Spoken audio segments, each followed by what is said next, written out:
सीतारामचन्द्राभ्यां नमः। श्रीमद्वाल्मीकि रामायण अयोध्या कांडम 15 सर्गः श्लोक 41 से 45 तक। विषय: सुमंत्र का राजा की आज्ञा से श्री राम को बुलाने के लिए उनके महल में जाना।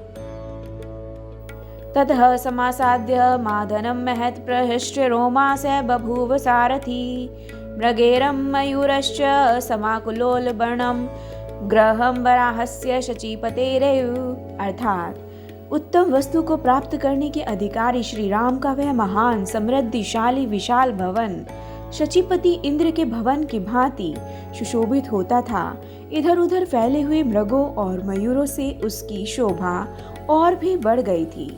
वहां पहुंचकर सारथी सुमंत्र के शरीर में अधिक हर्ष के कारण रोमांच हो आया।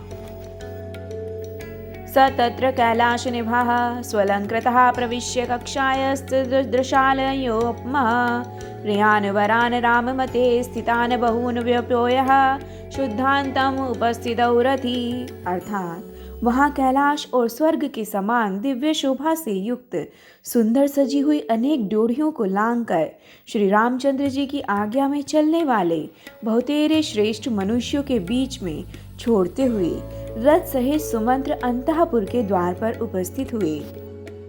तत्र शुश्राव च हर्षयुक्ता रामाभिषेकार्थ कृतां जनानां नरेंद्र सुनोरभिमंगलार्थः सर्वस्य लोकस्य गृह प्रहष्टः। अर्थात उस स्थान पर उन्होंने श्री राम के अभिषेक संबंधी कर्म करने वाले लोगों की हर्ष भरी बातें सुनी, जो राजकुमार श्री राम के लिए सब ओर से मंगल कामना सूचित करती थी।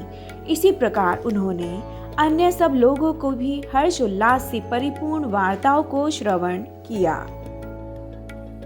महेंद्र सद्म प्रतिमं च वेश्म रामस्य रम्यं प्रगपंशिजुष्टं तदर्श मेरोरिव शृंगमुच्चं विभ्राजमानं प्रभ्यासुमंत्रः।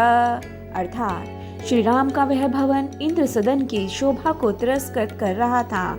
मृगों और पक्षियों से सेवित होने के कारण उसकी रम्यता और भी बढ़ गई थी। सुमंत्र ने उस भवन को देखा। वह अपनी प्रभा से प्रकाशित होने वाले मेरुगिरि के ऊंचे शिखर की भांति सुशोभित हो रहा था।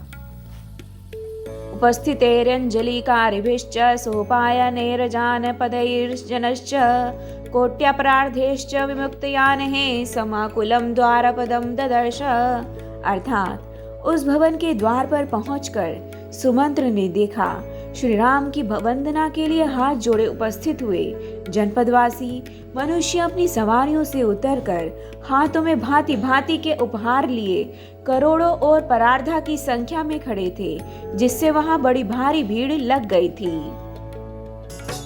जय जय राम सीता राम, जय जय अवध